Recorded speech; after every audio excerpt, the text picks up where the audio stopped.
passer maintenant à la table ronde plateforme digitale et API. Comment générer de nouveaux business grâce à l'open banking? J'invite Madame Anne-Laure Navéo, pardonnez-moi, directrice croissance externe, partenariat stratégique et digital du Crédit Mutuel Arkea. Steve Fogg, président et cofondateur de Participe. Christophe Martins, directeur général de Linkso. Et Didier Robert, Regional Sales Manager chez XML Dation. Alors on entend beaucoup parler de l'APIisation, il y a eu l'ubérisation, maintenant il y a l'APIisation. J'ai une première question.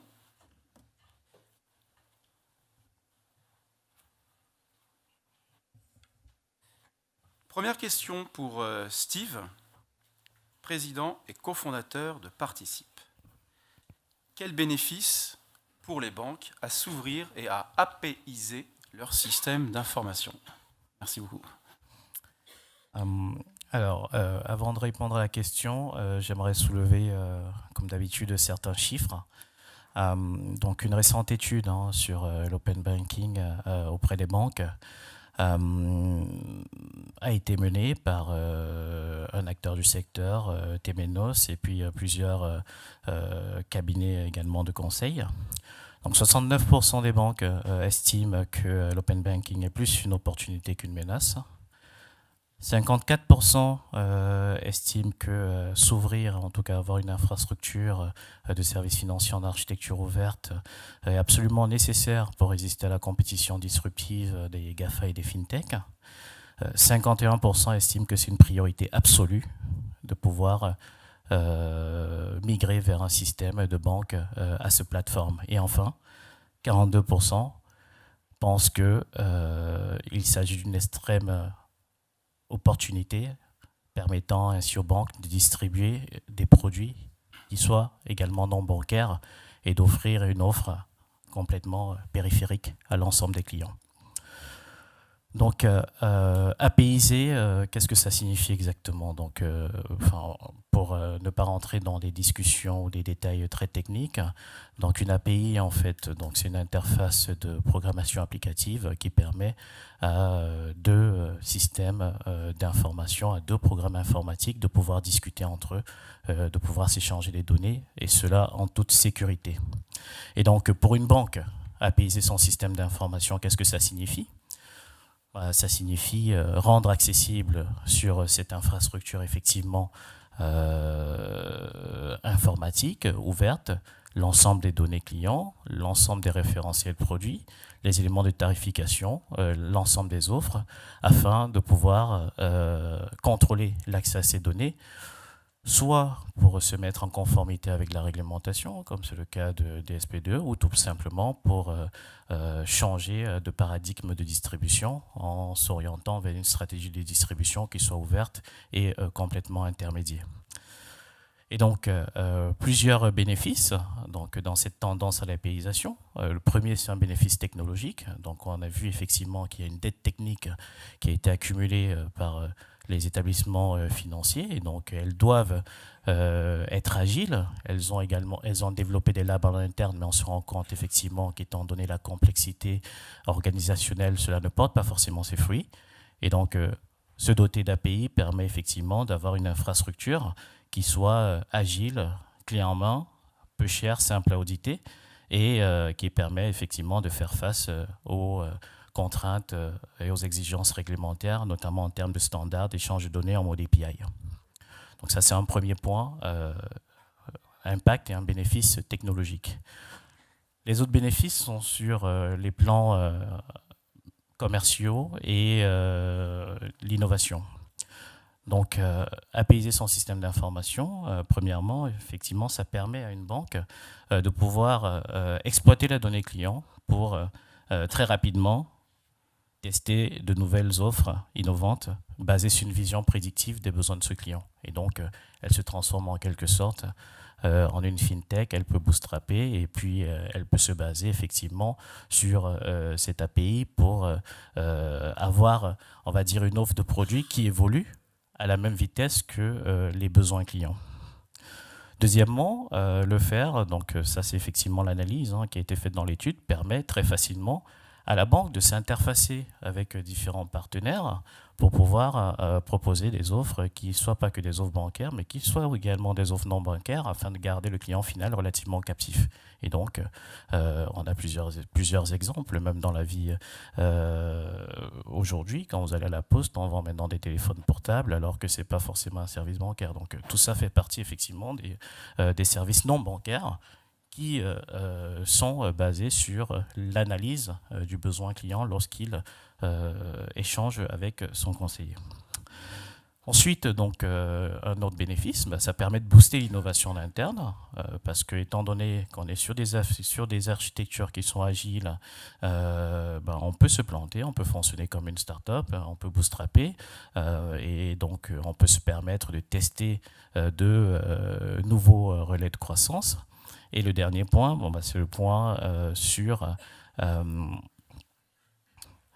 la monétisation donc, de cette APIisation, étant donné que la banque peut exposer la donnée client et peut avoir le contrôle sur cette donnée client, elle peut permettre et monétiser le développement de nouveaux services par des tiers sur la base de cette donnée-là. Et donc, il s'ensuit pour la banque naturellement un gain à la fois en termes d'agilité, mais également en termes d'avantages concurrentiels. Merci beaucoup. J'avais une seconde question pour vous. Alors, chez Participe, vous créez des API, mais aussi des plateformes donc pour commercialiser en ligne des produits financiers.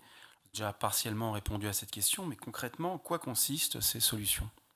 Alors, chez Participe, effectivement, nous avons créé des canevas prédéfinis de produits bancaires et assurances clés en main qui permettent en quelque sorte à une banque de pouvoir aspirer dans une API, en tout cas intégrer dans une API l'ensemble de son référentiel produit. Donc, ça permet vraiment très rapidement, en quelques semaines, à une banque de pouvoir se dire, si j'ai mes données clients dans une base de données, mon référentiel produit qui est Papio dans une base de données, de pouvoir l'avoir de façon complètement structurée dans une infrastructure donc en mode API. Et donc nous avons bâti vraiment des canevas par produit spécifiques permettant de le faire. Donc typiquement nous couvrons des solutions d'investissement. Donc il s'agit des produits bancaires de placement donc, qui vont permettre de placer son épargne sur des supports cotés ou non cotés.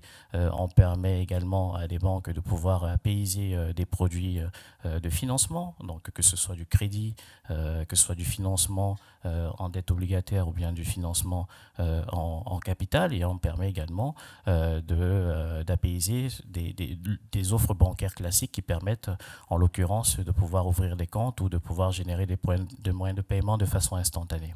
Et donc, une fois que la banque a intégré ces services en quelques guillemets standardisables ou standardisés dans une API, elle est libre ensuite de pouvoir définir la stratégie de distribution qui est associée. Et donc, la stratégie de distribution peut se faire soit sur les différentes interfaces clients dont dispose déjà la banque, que ce soit sur les espaces clients, les applications mobiles, les outils internes. Donc, il n'y a plus de limite en termes d'exposition et de visibilité de l'offre produit, et également que ce soit de façon intermédiaire. Et donc, on peut imaginer effectivement que la plupart des comparateurs,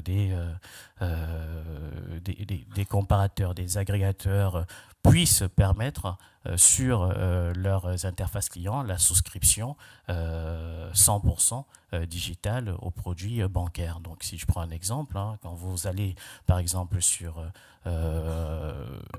un comparateur meilleur taux, ou autres, lorsque vous faites une demande de crédit, il y a une mise en relation qui est faite et ensuite le chargé, on va dire, d'affaires doit essayer de vous joindre au téléphone pour que vous repassiez dans un process qui est complètement manuel, où vous devez collecter l'ensemble des documents et les envoyer de façon papier au conseiller bancaire. Donc la vision avec les solutions Participe, elle est différente. Elle est plutôt de se dire, si j'ai une offre qui me convient en ligne, je peux aller jusqu'au bout. Et donc, j'appuie sur le bouton, je rentre les données de KYC, je fais les différentes vérifications nécessaires en fonction de la réglementation en vigueur. J'ai mon offre qui apparaît comme celle qui aurait été imprimée en mode papier en agence, et ensuite j'utilise une signature électronique pour signer, et derrière mon compte bancaire étant connecté, j'ai le paiement des flux qui se fait. Et donc ça permet en fait aux clients d'être captifs immédiatement, et ça permet aussi aux banques de pouvoir réduire de façon drastique à la fois les coûts d'onboarding client, mais également les coûts de traitement des différentes opérations, étant donné qu'on minimise les différents allers-retours entre le commercial et le client. Merci beaucoup, Monsieur Steve Fogg, président cofondateur de Participe. Et faut-il le rappeler, comme à l'origine de cette matinale de partage de la connaissance. Et j'aurai maintenant deux questions même, pour Anne-Laure Naveos. Alors, l'open banking est au cœur de la stratégie du Crédit Mutuel Arkéa. Comment et quels exemples ? Alors, peut-être pour répondre à cette question, il faut soulever un peu le capot et regarder ce que c'est que l'open banking dans le moteur. En fait, nous, ce qu'on peut dire, c'est que la stratégie de vente de prestations, de savoir-faire bancaire en marque blanche est au cœur de la stratégie d'Arkéa depuis 10 ans. C'est un axe stratégique fort du Crédit Mutuel Arkéa. On a lancé un pôle métier complètement dédié à ça. Donc c'est une de nos 4 grandes lignes métiers. Ça représente aujourd'hui quasiment 25% de nos revenus, donc en 10 ans. Pourquoi ?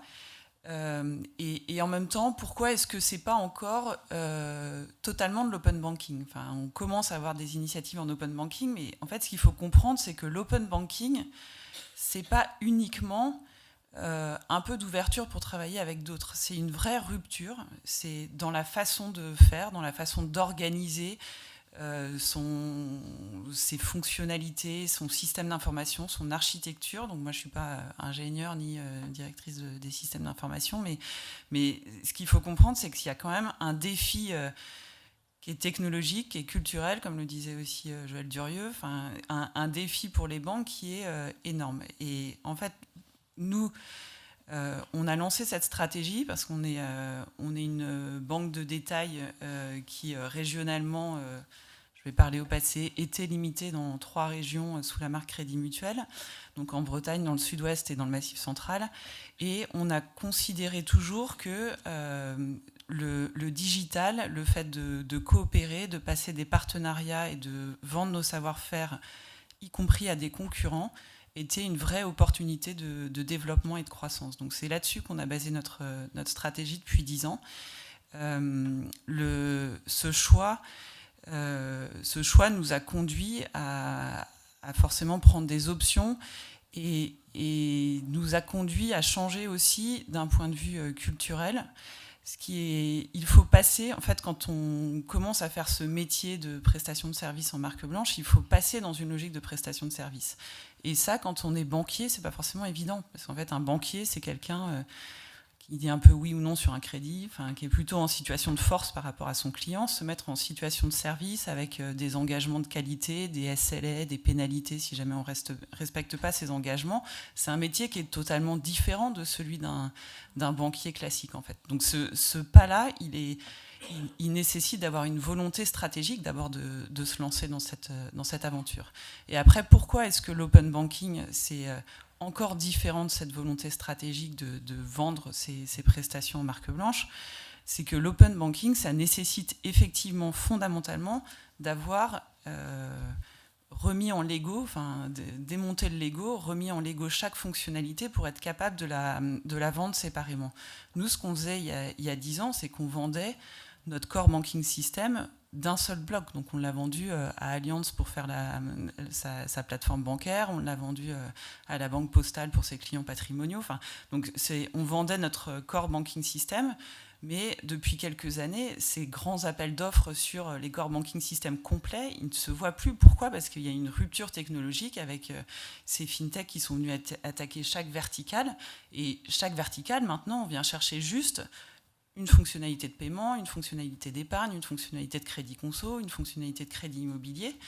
Et le passage d'un truc monolithique à quelque chose de vraiment découpé métier par métier, c'est un défi stratégique immense. En fait, il faut se dire que c'est pas quand on a empilé des couches, les informaticiens ils prennent l'image du plat de spaghetti, redétricoter le plat de spaghetti, c'est un travail qui, je pense, même avec des millions d'euros d'investissement, est très compliqué à faire dans les banques, et je suis pas sûre que les banques, enfin il y a d'ailleurs une inspection en cours de la banque, enfin de la CPR dans toutes les banques pour regarder l'état des systèmes d'information, mais en fait aujourd'hui la plupart des grandes banques elles peuvent apaiser que la partie front, et donc c'est ce qu'on a commencé à faire évidemment. Enfin nous chez Fortuneo par exemple, tout le front est apaisé, toutes les fonctionnalités des prospects sont apaisées, et donc l'entrée en relation client fait que ça gagne en agilité. Donc c'est vrai que ça gagne quand même en agilité, mais pour vraiment changer, faire du vrai temps réel, faire des choses qui vont jusqu'à la souscription, etc., il faut rentrer vraiment beaucoup plus en profondeur dans le système d'information. Et nous, c'est ce que nous a permis de construire depuis 10 ans cette stratégie B2B, c'est qu'elle nous a permis de reconstruire des plateformes d'épargne, de crédit, de paiement qui soient indépendantes les unes des autres, et sur lesquelles maintenant on se redonne un vocabulaire commun. Des API, ça nécessite, mais c'est vraiment du vocabulaire, ça nécessite juste 10 mots de vocabulaire commun pour que les uns et les autres se parlent, et tout ça est hébergé dans le cloud, et tout ça fait des choses avec des fonctionnalités larges et en vrai temps réel. Aujourd'hui, ce qu'on peut dire, c'est quand même dans la maturité du marché, l'essentiel de ce qui est apaisé, de ce qui est en vrai open banking, concerne essentiellement la partie, tous les exemples que citait Alexandre tout à l'heure, concernent la partie que moi j'appelle banque du quotidien, donc les comptes de paiement, les cartes, un peu de crédit conso qui sont des fonctionnalités assez faciles aussi, mais c'est sûr qu'on regarde Revolut, Fidor, Monzo, Number 26, tous ces acteurs-là, aujourd'hui, tout ce qu'ils font, c'est uniquement sur cette partie banque du quotidien. Donc il reste un chemin encore immense à parcourir avant de concurrencer l'intégralité de ce qu'est capable d'offrir une banque aujourd'hui sur les fonctionnalités, mais c'est un travail auquel il faut s'atteler, et il faut petit à petit être capable d'amener des réponses fonctionnelles de plus en plus riches, et c'est pour ça qu'effectivement, nous, notre stratégie, c'est aussi une vraie stratégie de coopération avec des fintechs. On a investi, alors chez Linkso, Christophe est là, dès 2011. On a travaillé avec United Credit qui propose aujourd'hui, par exemple, à Number 26 en API, ses fonctionnalités de crédit conso. Donc tout ça, c'est des acteurs qu'on a financés, aidés à se développer, et qui aujourd'hui contribuent à rendre cette révolution technologique possible pour les acteurs français. Voilà. Une seconde question pour vous, Madame Anne-Laure Naveos. Que fait le Crédit Mutuel Arkéa pour faire évoluer son modèle économique grâce justement à l'open banking? Donc, une question de causalité, l'open banking, le modèle économique. Comment est-ce que ça bouge tout ça? Les modèles économiques sur l'open banking, autant dans le domaine de la prestation de services, les éditeurs de services, les prestataires de services de paiement, etc. Tous ces acteurs-là, ils avaient un modèle bien connu. On voit aujourd'hui beaucoup plus de modèles en SaaS. On sait combien coûte un web service chez Amazon. On ne sait pas encore combien coûte un web service dans une banque as a platform. Ça reste à tester. Ce qui est sûr, c'est que ça a de la valeur. D'être capable de faire ça, voilà. Donc on va essayer de le tarifer. Après, combien ça se vendra exactement.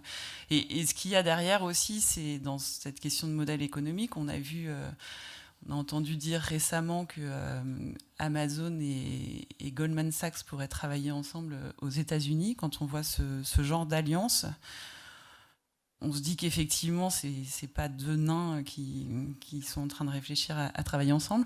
Et on peut se poser la question de Est-ce que ça évite quasiment à Amazon de prendre un agrément bancaire, donc c'est vraiment l'opération par un banquier donc quel est le partage de valeur entre une coopération du type Amazon Goldman Sachs, c'est quelque chose d'hyper intéressant à suivre, quoi. Quelle est la valeur qui reste au banquier, quelle est la valeur qui passe à celui qui a le trafic et la visibilité par rapport au client final.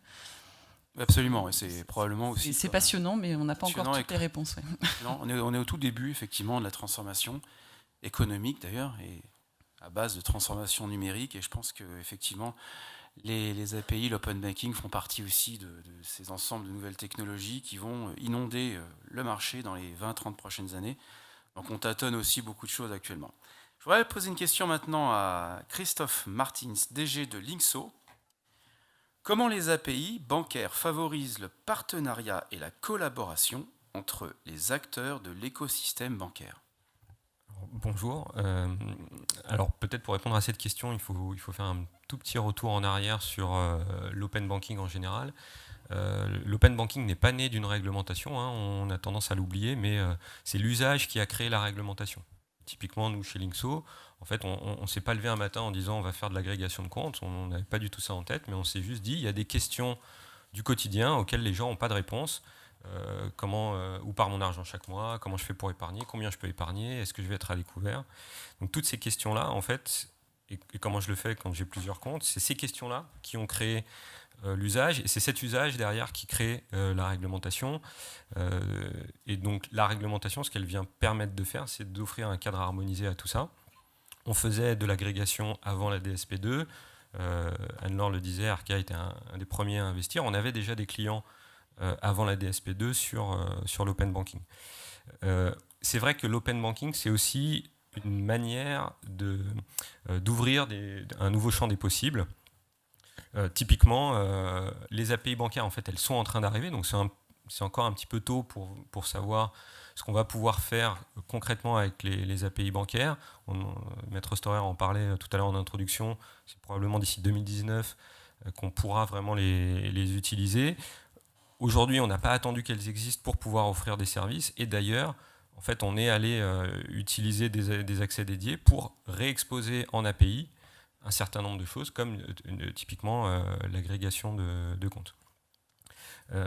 Voilà. Après, effectivement, ce qui est important aussi à cette aune-là, c'est de répondre aussi à cette question. Comment on peut générer des nouveaux business models avec ça ? Nous, on pense fondamentalement qu'il ne peut y avoir des nouveaux business models que s'il y a une nouvelle valeur pour l'utilisateur.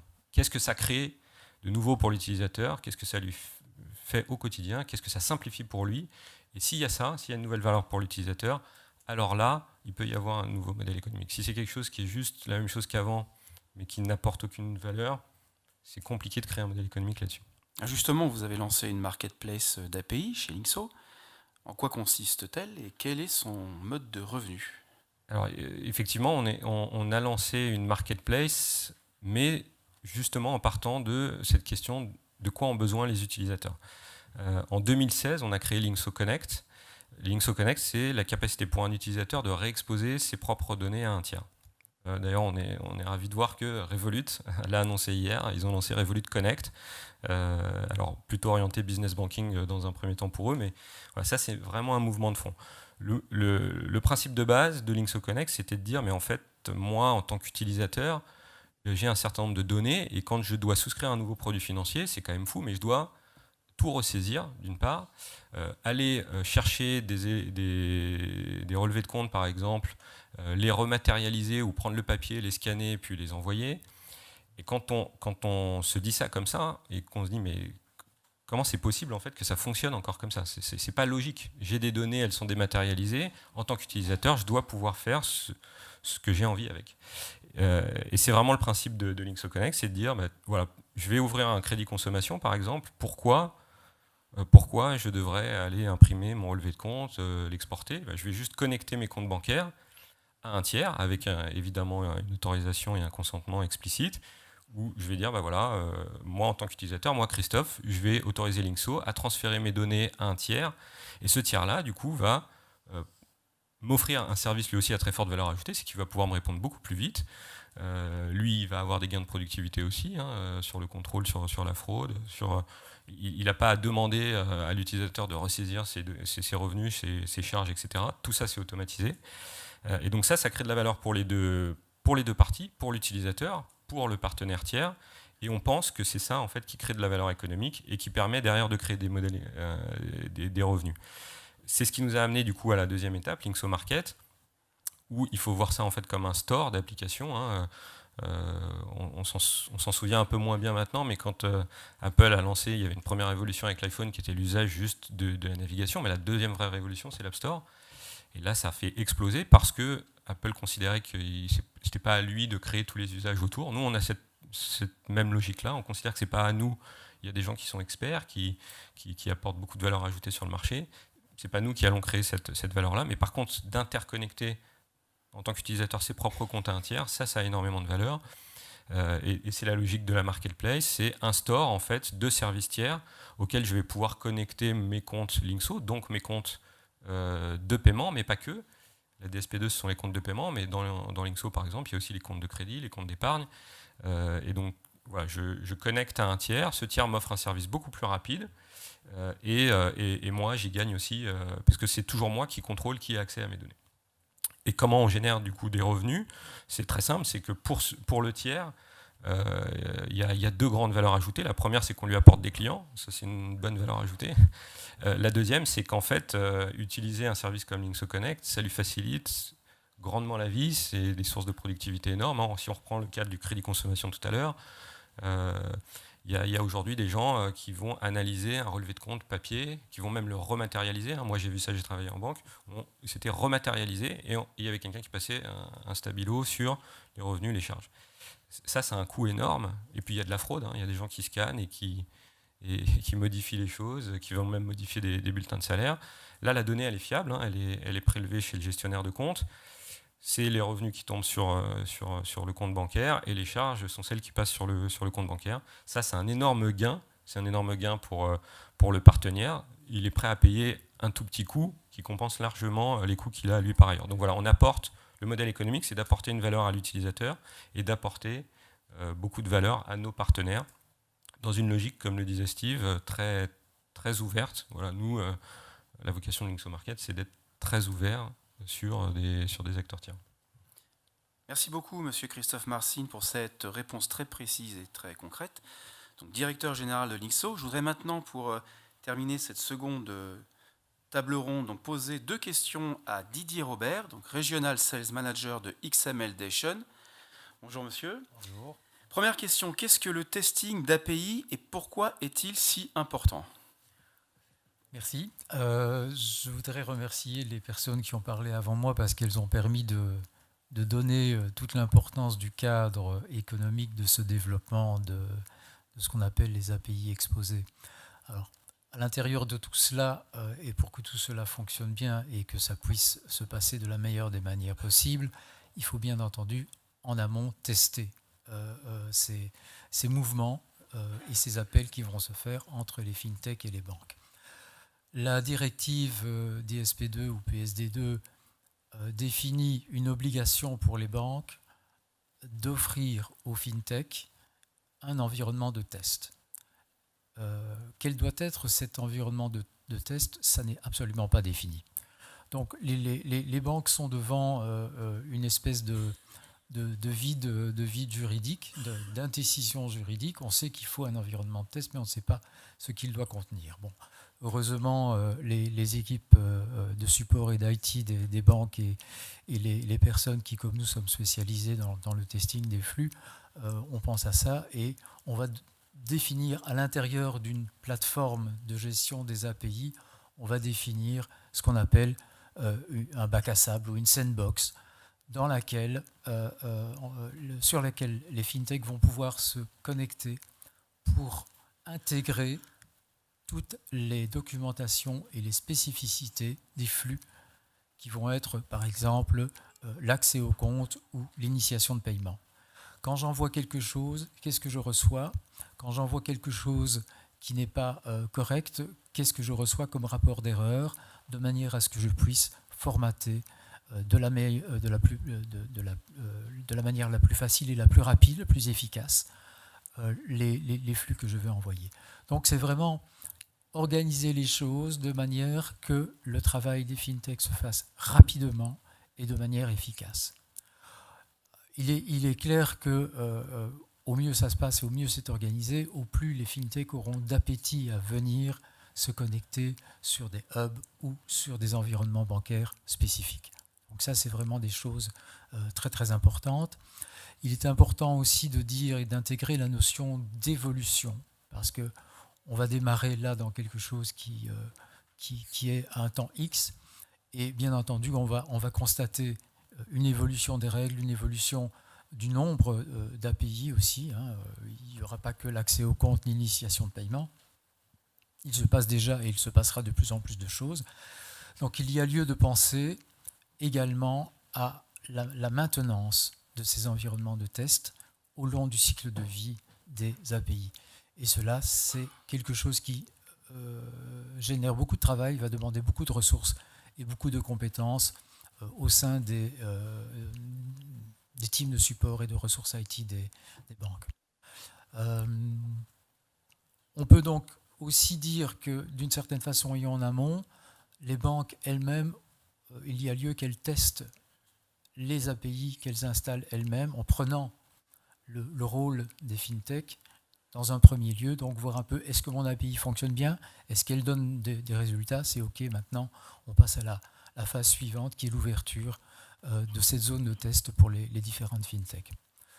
Voilà, en gros, je ne vais pas commencer à parler technique ni spécification parce que ce n'est ni lieu et puis ça n'aurait pas de sens, ce serait trop abstrait. Mais les banques, en tous les cas, prenez en compte, si ce n'est déjà fait, prenez en compte l'importance de cette opération et l'importance aussi de sa maintenance au long terme. Là, ce que je pourrais dire sur l'importance du testing. D'accord, vous avez déjà répondu partiellement à la question suivante. Peut-être un peu technique, vous allez nous le dire, mais comment ça se passe justement un testing d'API et éventuellement élargir en quelques mots sur les recommandations que vous pourriez faire? Alors, comment ça se passe le testing d'une API? Eh bien, voilà, je suis la fintech et je vais envoyer une demande de compte et je vais recevoir une réponse qui sera OK ou pas OK. Selon ce que je vais recevoir comme réponse, je vais amender mon fichier, je vais travailler un peu ce fichier de manière à le rendre totalement efficace et à recevoir les réponses que je désire. Qu'est-ce que ça signifie? Ça signifie qu'on va devoir prévoir de nombreux cas de test, les mettre à la disposition des fintechs sur une interface, là j'ai parlé un peu technique, généralement c'est une interface Swagger, qui va permettre de tester les différents points des API de manière individuelle et exhaustive. Quels sont les conseils qu'on peut donner? D'une part, c'est de bien faire le scope et de l'exhaustivité de ces différents points à tester. Donc, réellement, bien se poser la question de l'ensemble des flux et des réponses et des scénarios, l'ensemble des scénarios qu'on veut simuler et tester. Et le deuxième conseil, ça sera de songer à la mobilité de cet environnement, à son évolution, et à prendre en compte peut-être la fabrication ou l'établissement d'une librairie de versions, parce que cet environnement qui est nouveau va connaître des évolutions, et donc il y a lieu de passer d'une version à l'autre tout en conservant les données de l'une et de l'autre pour les comparer. Voilà les deux conseils que je donnerai. Merci beaucoup, monsieur Didier Robert. On peut les applaudir pour cette table ronde.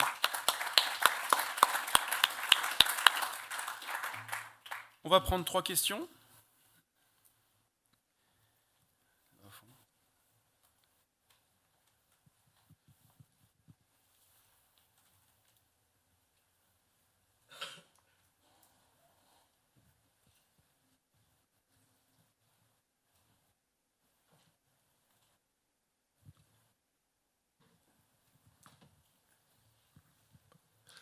Parlerai sans micro. Une question pour monsieur Martins. Vous avez parlé donc de Linkso Connect, et c'est effectivement très intéressant. Quelle est la valeur de la connexion que vous fournissez ? C'est-à-dire juridiquement ou d'un point de vue d'engagement avec un régulateur, les données que vous fournissez aux prestataires, comment sont-elles vues ? Est-ce que c'est uniquement des données informatiques ? Est-ce qu'il y a une valeur juridique derrière ? Alors, en fait, ce sont les données financières de l'utilisateur. Donc évidemment, nous, on a créé un établissement agréé qui s'appelle Oxlin, qui est agréé par la CPR et auquel on a exposé ce type de fonctionnement. Ce qu'il faut bien comprendre, et d'ailleurs toute la réglementation va dans ce sens-là, que ce soit DSP2, GDPR, eIDAS, c'est de remettre l'utilisateur au cœur du contrôle de ses propres données. Donc quand il y a un transfert de données, ce sont bien, on a parfois tendance à l'oublier, les données, ce ne sont pas les données de la banque, ce ne sont pas les données de Linkso, ce sont les données de l'utilisateur. C'est lui qui décide ce qu'il fait de ces données, à qui les exporte, et puis après il peut décider de couper aussi cet accès-là. Ça existe dans d'autres univers, vous avez ça avec Google Connect, Twitter ou Facebook. Donc voilà, les principes de base, ce sont ceux-là. Une question en passant, moi je suis utilisateur de vos services donc, depuis très longtemps, que j'apprécie, mais j'ai remarqué simplement que pour me connecter la première fois, on ne m'a pas demandé ni ma carte d'identité, ni quoi que ce soit. Après, la seule justification du fait que je suis titulaire d'un compte bancaire, c'était uniquement mon mot de passe et mon nom d'utilisation et mon mot de passe. Est-ce que là-dessus, c'est suffisamment sécurisé au regard de la loi ou au regard du régulateur ? Alors ça a été, ce fonctionnement, il est rentré dans la loi et dans la réglementation, dans la DSP2. Pour rappel, les identifiants bancaires, ils vous sont strictement personnels et il y a eu un KYC réalisé lors de la remise de vos identifiants par la banque. Donc voilà, en fait, on est dans le cadre réglementaire de la DSP2. D'autres questions devant ? Oui, 2 questions ici devant. Oui, bonjour. J'avais une question subsidiaire à comment générer de nouveaux business, c'est comment protéger ces nouveaux business. Je pense notamment à la force de frappe des GAFAM, leur force de frappe financière et technologique. Et donc vous, en tant qu'acteur, que ce soit vous, Linkso, ou Steve côté Participe, c'est comment résister à cette force ? Alors nous, déjà, on a une position, c'est que la meilleure défense, c'est l'attaque. Donc en fait, il faut pas vivre dans des vases clos. Nous, c'est notre pensée. La très grande force de ces acteurs-là, on pense aux GAFA, mais il ne faut pas oublier les BAT chinois, c'est qu'ils créent des écosystèmes ouverts. Et il faut vraiment insister sur le mot d'ouverture, parce que justement, à vouloir défendre un précaré dont on pense qu'on est les seuls détenteurs, on oublie que personne n'est détenteur de rien à part l'utilisateur. Et l'utilisateur, qu'est-ce qu'il va chercher ? La meilleure expérience client, le meilleur service client, qu'est-ce qui lui apporte à lui de la valeur ? Donc en fait, le meilleur moyen d'exister, c'est de créer des écosystèmes ouverts, de créer des usages et de créer de très bonnes expériences clients. C'est ce qu'ils font depuis des années. Ils ne nous ont pas attendus. Voilà, nous, on a une spécificité européenne, à la fois parce que ces usages-là, ils ont quand même plutôt... Alors ils existaient aux États-Unis, mais ils ont quand même très fortement émergé en Europe. Il y a un cadre réglementaire. Maintenant, il faut pousser les feux à fond, mais avec une logique en tout cas, nous, c'est ce à quoi on croit vraiment profondément, avec une logique ouverte, et les API en font partie. Troisième question. Pour apporter un petit complément à cette réponse, je pense que pour résister en fait à la concurrence, c'est tout simplement qu'il ne faut pas avoir de résistance au changement. C'est l'une des problématiques, l'un des gros problèmes de ces gros acteurs, de ces mastodontes, c'est que souvent réaliser des virages, c'est très compliqué. Et elles ont tendance à rester un petit peu dans leur zone de confort et à vivre sur une sorte de rente. Sauf que entre-temps, on a les usages qui évoluent, on a la clientèle qui évolue, on a les besoins qui évoluent et on n'a plus cette patience qu'avaient certains clients dans le temps. Donc, c'est-à-dire que le processus de décision est drivé par d'autres facteurs qui sont complètement différents d'uniquement la confiance. Donc il y a la simplicité d'accès au service, il y a la rapidité d'accès au service, il y a le prix. Et si on parle uniquement du prix, pour rester compétitif, il faut innover et donc il faut attaquer. Et donc on arrivera effectivement dans un environnement, dans un univers où seule la confiance, en tout cas, ne permettra pas de garder des parts de marché relativement suffisantes pour pouvoir suivre. Donc ne pas sortir de sa zone de confort, être friand d'innovation, tester, ne pas avoir peur de se planter. Je pense que c'est la meilleure façon effectivement de pouvoir résister aux Chinois et aux Américains. Merci. On a une dernière question. Oui. J'avais une question pour Anne-Laure sur la partie intégration des fintech. C'est vrai qu'on a vu depuis quelques années des investissements en Fidor avec BPCE, Compte Nickel avec BNP, Arkea aussi en Pumpkin, Litchi, etc. Donc elles ont fait finalement le métier qu'elles savent le mieux faire, c'est-à-dire de l'investissement dans ces sociétés. Le challenge et après, l'étape d'après, c'est-à-dire l'intégration de ces solutions dans le système et puis dans l'activité courante de ces banques. Et je voulais avoir votre avis justement sur les défis que vous avez sur cette problématique-là d'intégration et puis les challenges et comment justement Crédit Mutuel Arkea arrive à se différencier par rapport aux autres acteurs. Alors nous justement, on n'aime pas le terme intégration. Enfin, on trouve que ce qui fait la valeur, mais ça ne s'applique pas que au fintech, hein, c'est dans notre philosophie d'acquisition en général.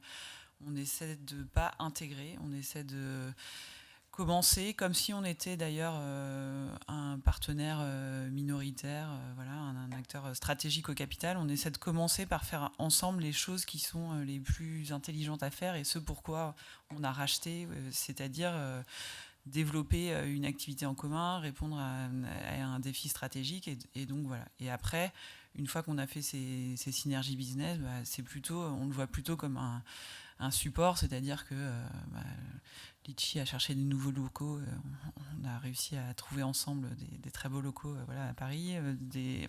Donc après, c'est des choses, et puis évidemment toute la partie reporting, donc la partie quand même raccordement réglementaire qui est nécessaire quand c'est une filiale contrôlée. Mais sinon, en dehors de ça, nous, on laisse les managements aux manettes, on fonctionne comme si, comme dans Linkso, dans lequel on est vraiment un minoritaire sans contrôle, on garde le même fonctionnement avec Litchi ou Pumpkin, c'est-à-dire une équipe de fondateurs qui est aux manettes et un board qui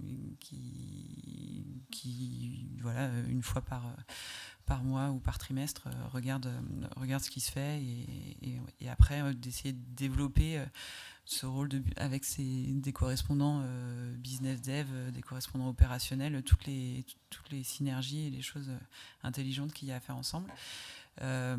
Et après, ce qu'il faut se dire aussi, c'est nous, encore une fois, notre stratégie, elle est vraiment... après, on investit pour différentes raisons, mais nous, quand on investit dans une fintech, on ne va pas uniquement chercher une brique qui permet de digitaliser l'existant. C'est pas le sens de nos investissements. Le sens d'une acquisition, c'est vraiment de se dire c'est un relais de croissance à part entière et donc il faut donner au maximum à ces sociétés les moyens d'être les moteurs de la croissance de demain et voilà, toute la latitude pour réassembler justement ces savoir-faire qu'on a construits et en faire leur stratégie. Et c'est hyper intéressant d'avoir leur regard aussi. C'est pour ça qu'on garde ces équipes, mais d'avoir leur propre regard sur où va le marché, ça a autant d'importance dans l'acquisition. Nous, on ne prétend pas avoir toutes les bonnes idées de façon propriétaire, donc on fonctionne vraiment dans un écosystème partenarial ouvert dans lequel on pense que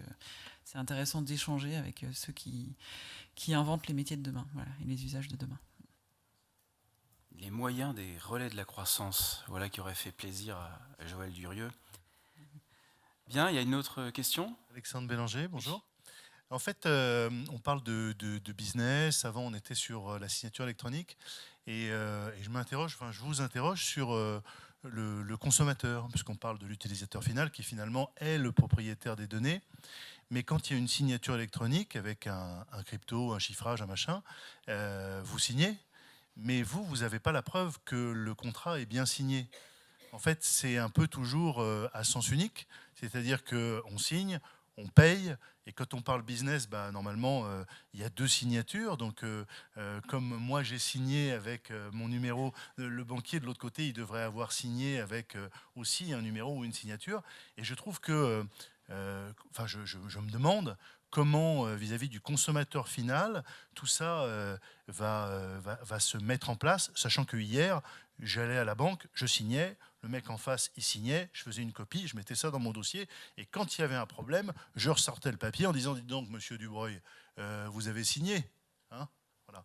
Et cette force de la preuve, quand j'ai un petit code qui arrive et que je le mets sur mon ordinateur, quid de la preuve pour moi, consommateur?